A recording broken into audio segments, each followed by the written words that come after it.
Hi guys, hope all of us are doing great. My name is Ernest and this is Ernest Sciences and Mathematics TV channel. Before we proceed, I kind of like to request our members to subscribe. Also engage us in the comment section and be checking our discussion boxes for various links of other similar discussions. Now, in this case, I'm going to look at the concept of skewness. And this basically is going to be one of the characteristics that we're going to see being, of course, displayed by various range of data, whereby, as we said, we're going to represent data in various forms using graphs and perhaps curves and other illustrations like the pie chart. Now, in this particular case, we're going to give a specific curves representing various sets of data. And in this case, in one of our videos, I mentioned basically the concept of a normal distribution. And where we're going to see that basically this is going to be concerning the concept of a symmetric distribution, which sometimes we're going to refer to as the normal distribution. Now, in some cases, we're going to see that basically this specific set of data is not going to assume a concept of a symmetry, and that is going to be therefore referred to as asymmetrical or asymmetrical kind of a distribution. Now, in this particular case, for symmetrical kind of a distribution, we can be able to locate a central value which we refer to as the central maximum, which in this particular case, if I give this particular curve, I can be able to give it in terms of this particular central value. Let me just give it as this specific notation. So in case we're going to use a specific set of data by comparing two variables for x and y, we can have a specific nature or trend of that particular curve given in this particular case. Now, in a case of a symmetrical distribution, therefore, it's going to assume this value in a sense that the distribution of this particular set of values from the central maximum is going to be even for the positive or the right and the left direction in that particular case. Now, in some cases, we're going to have this set of data being distributed in a way that from this specific central maximum value, we're going to have this specific set of data perhaps having a particular distribution towards the right for, of course, larger or smaller values. And this is going to compromise on the concept of symmetry, and therefore this is going to be referred to as symmetry. Now, the concept of skewness then therefore is going to be concerned with specific shapes of curves. And in a sense, of course, we're going to look at the specific degree of distribution towards the right and left from this specific, of course, central maximum that I've given in terms of these specific values. Therefore, we're going to have specific names being referred to or giving these particular curves. And of course, these curves can be described in terms of the concept of skewness. Therefore, we're going to see that basically skewness is going to refer to the concept of departure from this specific, of course, symmetry. And of course, it's going to be concerning various sets of distributions of data, as we're going to see later. Now, there are various ways in which we can represent this concept of skewness, which we have referred to as the degree of departure from symmetry. And as well, we can refer it to as a degree of symmetry of a particular set of distribution for this particular case for the curve which I've given on the board. Now, in this case, we're going to look at these specific curves using various forms. And if we have this specific central maximum which I've given in terms of this particular representation, we're going to have this departure from the maximum perhaps towards the right and left given on that specific case. And this is going to give us the concept of course, what we refer to as a negative or a positive skewness by considering these two specific directions for left and right. So if we have skewness to the right from the central maximum, then therefore we're going to refer to this one as positive skewness. And in case we have a departure towards the left from the central maximum, of course, we're going to regard this one as a negative skewness given in that particular order. So there are some cases whereby we're going to consider this degree of skewness and find that perhaps the data is going to be, of course, moderately skewed. Now, for a moderate skewed, of course, we're going to see that there's going to be a specific relationship which is going to be true, whereby we're going to have this specific three sets of measures of central tendency for the mean, the mode, and the median having a particular relationship. And we're going to explain this, sorry for that, or give this specific relationship as the difference between the mean and the mode, giving us 3 times the value of the difference between the mean and the median,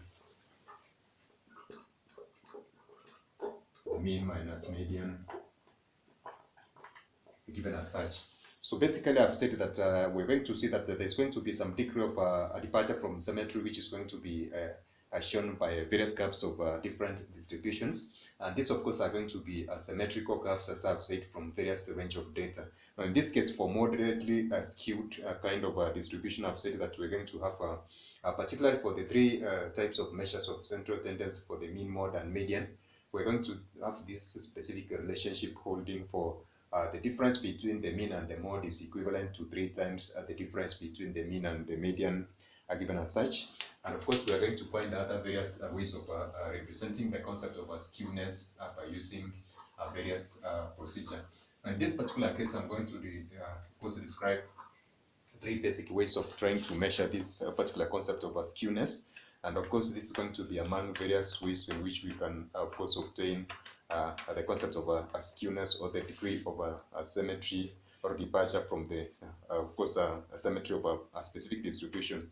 Now, the first way in which we can measure this, of course, a degree of skewness is the Pearsonian coefficient of skewness, which, of course, I can, Pearsonian coefficient of skewness.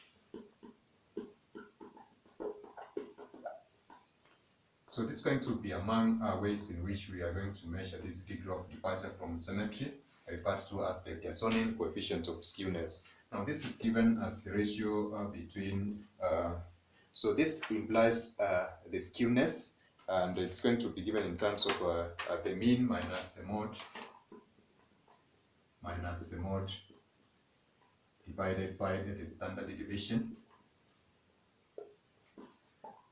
So since we have just given initials for these specific measures of central tendency and the variancy at this particular set of the denominator, we can represent this one using the various, of course, notations which we have used in our previous discussion given as such. So in this case, this is going to imply x bar minus x hat over s given as such.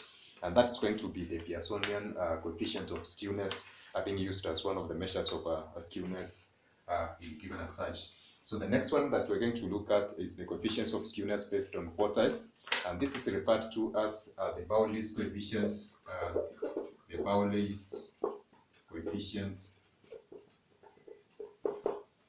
of skewness.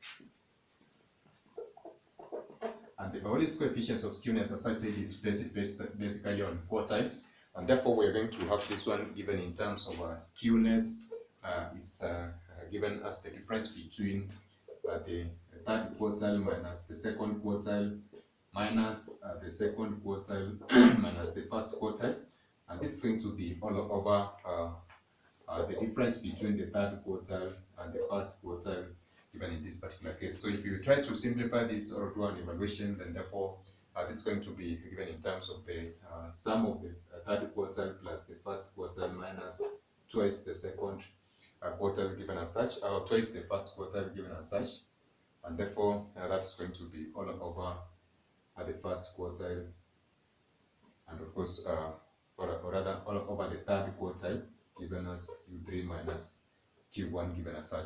So basically, this is going to be the ratio between these various evaluations that we have put. And in our case, if we try to look at this, of course, it's going to be given in terms of we just do a cross check of this. This is the 2nd quartile minus the 1st quartile, and this is going to be basically this is going to be twice the 2nd quartile. You can do a rectification for that, and that's going to be over Q3 minus Q1 given as such. So this specific method is referred to as the Bowley's coefficient of skewness, and it is basically as a measure of skewness that's going to be using the concept of quartiles as I've mentioned. And the last, of course, but not the least, that we're going to look at is the 3rd one, referred to as the moment of coefficient of skewness, and that is going to be given in terms of, so I've mentioned the moment, so the moment coefficient skewness. And this is also going to be given as a ratio whereby we're going to have this skewness given in terms of the third moment 1 over the second moment raised to 3 over 2. Now in this case, if we're going to look at this, we have decided that basically we can give a specific description for the population variancy of this specific set of the second moment, and therefore this one can be given in terms of the third moment all over the population variancy, which we are given in terms. So basically this is going to be a symbol which we are given for this, which is a population variancy and then raised to the power 3 over 2. And this basically is going to reduce to this specific standard or the population standard deviation raised to power 3, since these coefficients or these exponents are going to cancel out for 2 and 2. And therefore this is going to reduce into a form of the third moment all over, of course, this specific standard or the population standard deviation given in terms of a 3 given as such. So this is going to represent the third way of finding this specific concept of the moments using the moment coefficient of skewness. So we're going to use these 3 specific strategies as we go by in various sets of question sets. And of course, I hope you are going to be elaborate more, especially in our case whereby we're going to use specific examples. In this case, I'm going to look at different scenarios for the particular shapes of curves which are going to be determined from this concept of skewness. And we have said for us to define this specific aspect of skewness, there are some cases whereby we're going to encounter this specific value of skewness given as a value greater than 0. And this is going to imply what we call a positively skewed curve. So we're going to have a positive skewness. And in case whereby we have this specific value of course, skewness being smaller than 0, that this is going to imply a negatively skewed kind of distribution.